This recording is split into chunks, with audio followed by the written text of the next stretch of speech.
Archangel, Archangel. This is Gabriel en route to help Daniel 9. I've got Foo Fighters on my 6. I'm going to need your help up here.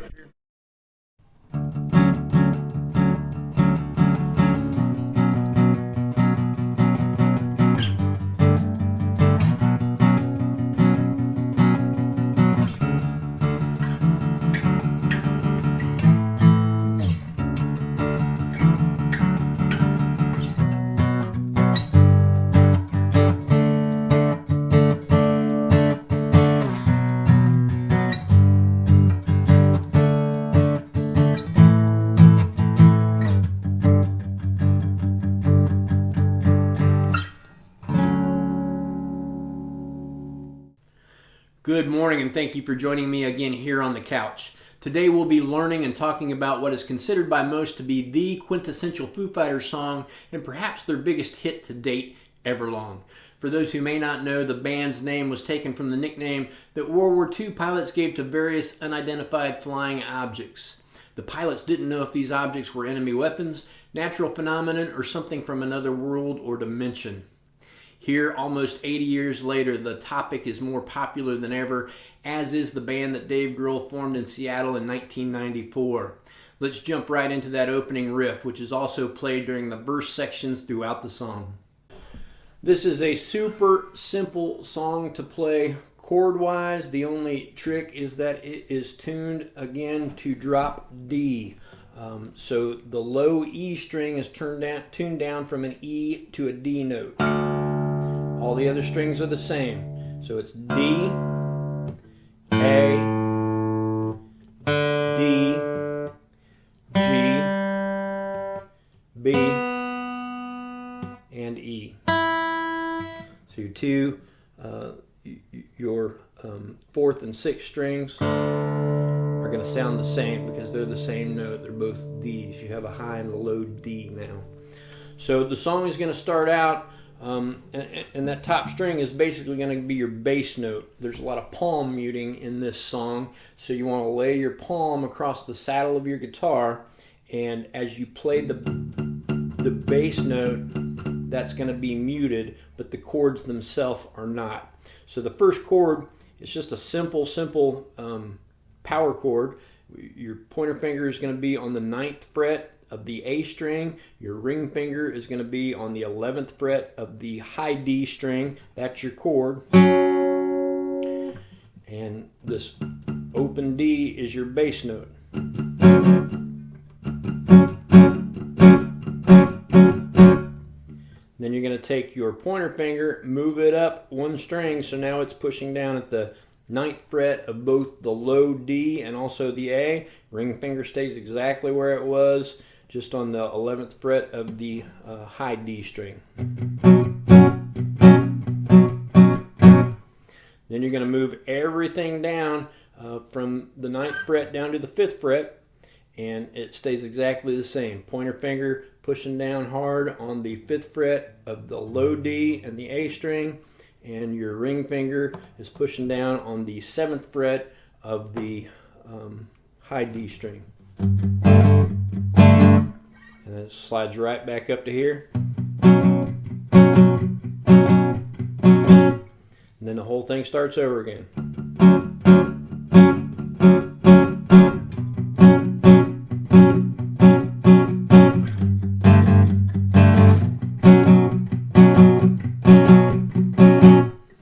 That complete progression goes through 7 times the first time around, which seems a little bit long, but then we'll go into the bridge next. Let's play through it one more time.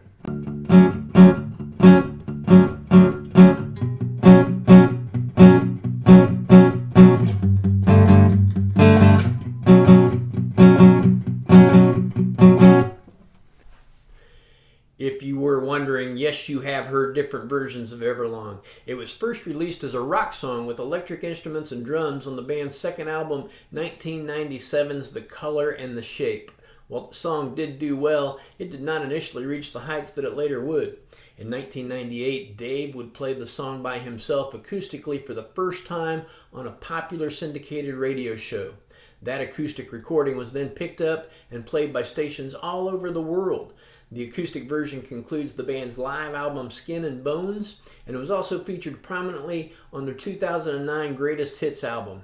It's considered today to be their signature song, and it has been played live almost 1,100 times, frequently as their final encore.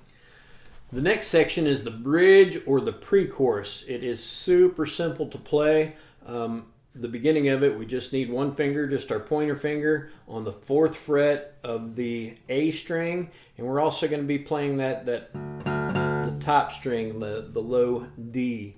So 4th fret of the A string, top fret of the D, and we're going to play 3 times there. I'm going to slide that one finger, just 1 fret up to the 5th fret, slide it 2 frets up to the 7th fret, 2 frets up to the 9th fret, 10th fret, and then back to the 9th for one last note. But it kind of accentuates the A string as we play it. Here, I'll show you how we do it.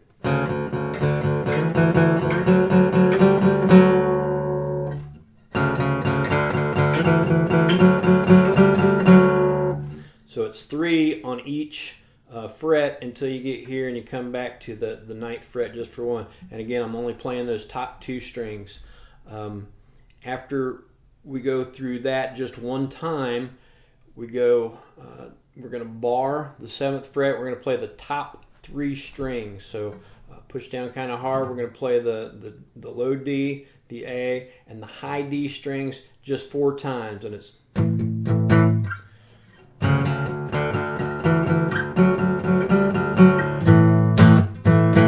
1, 2, 3, 4.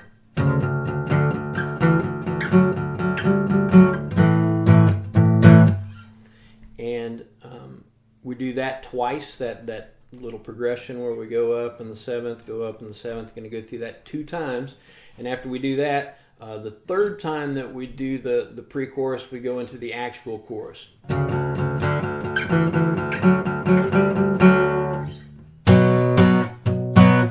So that's just a power chord. I'm just playing just the A string and the D string, the 4th and the 5th strings, and I've got my pointer finger on the 2nd fret of the A string, my ring finger on the 4th fret of the D string. 4 times, just like we did up here when we barred the 7th. And then we're going to go to the 5th fret, we're going to bar it. And then that power chord, we're going to go back to the 5th fret and the 7th fret of the A string and the D string. Back to the start.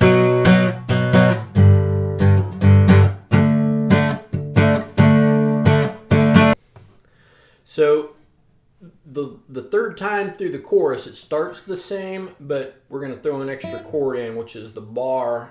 The top 3 strings barred at the 7th, just like we did back in the opening riff, and I'll show you how that goes.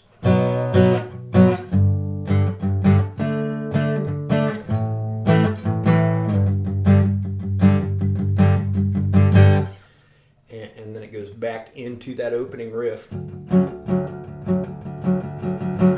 Does that 3 more times, and then it goes through the pre-chorus and the chorus just exactly like we've learned them. And then it does the verse one more time.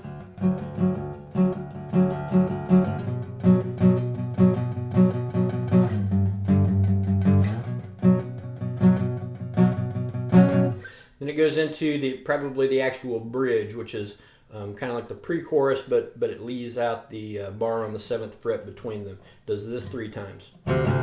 Oops, sorry, starts on the 4th fret.